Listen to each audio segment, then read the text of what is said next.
Stellantis shipped 2 shells of the Dodge Charger Daytona with the transmission tunnels. You know, they all come with that.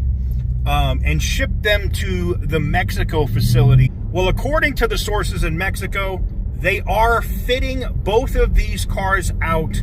One with a previously unnamed V8. It is not a Hemi.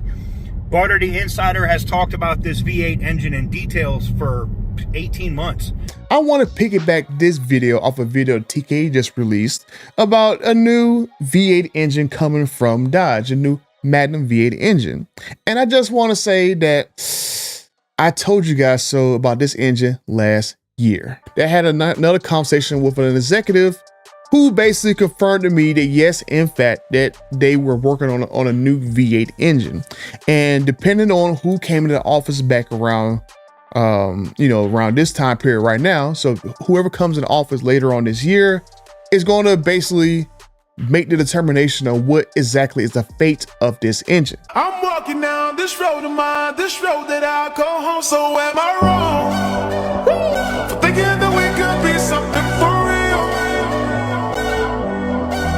Now am I wrong for trying to reach the things that I can't see? But that's just how I feel. That's just how I feel. It's evidently a dual overhead cam V8. I don't know how it's constructed. I don't know if this is the Magnum V8 that we've seen in documents or not. And the other one is the tried and true push rod 5.7 liter V8 that they are shoehorning into this Dodge Charger Daytona. They're putting both of them in there for testing. All right, guys, so welcome back. Thank you for hanging out, spending a few moments here with me. If you're new, definitely make sure you hit that subscribe button. I really do appreciate it. Now, there's been a lot of rumors, and, you know, that's kind of exciting, about the V8 potentially working its way into the newest generation of Charger.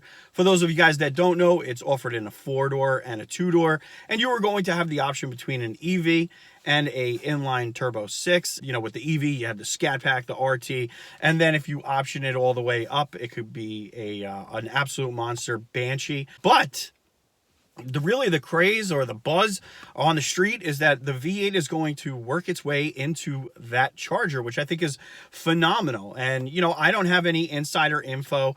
There's 2 YouTubers that seem to have the inside track on this, and that is Butter the Insider, and then you have TK's Garage, and the 2 of them have been supposedly getting some inside info saying that Dodge is planning on testing out new V8s, new V8 options into the Charger. And, you know, obviously I've been screaming to high hell about how Dodge should have been working on a new V8 years ago. I mean, 2 or 3 years ago, I was posting up videos going over why a smaller displacement with a turbo Hemi would sell, and it would do great, and it would kind of become very efficient and have enough horsepower for everybody to be really super happy with. In the future, you're going to see, you know, Dodges with, you know, 2.5 liter V8s that are 1,000 horsepower.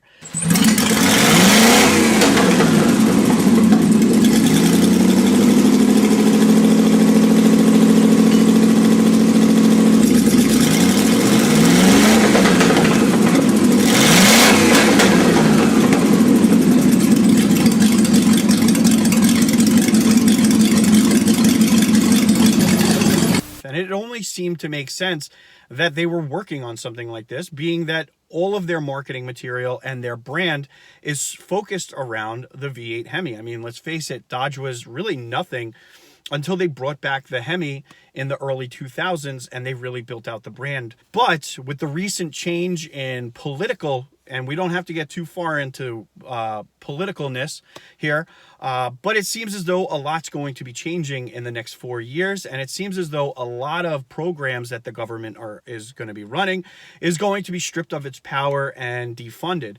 And one of those is the EPA. And you could see in a lot of these articles, the EPA is starting to panic because a lot of what they're implementing to kind of strangle the gas-powered vehicles is going to be taken away. Like a lot of these regulations, and that's going to influence these car manufacturers, Ford, Dodge, Stellantis, you name it. They're all going to be, you know, kind of unburdened by what has been, by a lot of these regulations. And the point is those regulations are probably going bye-bye. So with that being said, I want you guys, if you're really interested in hearing really the latest of the insider info, definitely go check out TK's Garage and Butter the Insider. Both of these two guys seem to have a really good inside track on what the eventual path for Dodge is going to be. And for me, I mean, in my opinion, I think it's great. I would love to see the V8. A lot of this to me is just so up in the air, though. Like there's no concrete evidence indicating that this is happening. That being said, when someone's claiming that they have inside sources and they've been right on a handful of other things, you kind of have to, you know, trust their word on it.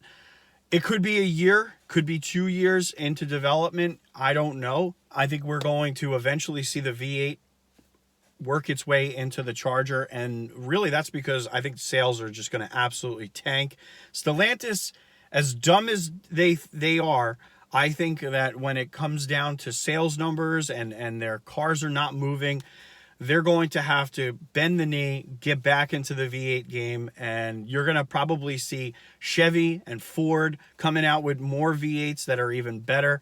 And the whole race is just getting kicked off again. So, you know, in my opinion, things are starting to look up. They're starting to look good. At least the rumor mill is starting to look good. It's just we need some of the leaked information or the insider information to make it officially public, so that we could all kind of really enjoy the fact that the path forward for these V8s are well and good. So either way, guys, let me know what you think in the comments below. I'm always interested to hear what you have to say. This is great. I love it. I've been screaming to high hell that they can't let the V8 go. The whole inline six and the EVs, I don't care if they're faster. I drive my Scat Pack every single day. I don't race it. I love starting it up. I love hearing this bad boy rumble, get an acceleration ramp, you know, and hit it. It just sounds magical. It's not just about speed for me. I just love it. That's it. That's all I could say about it.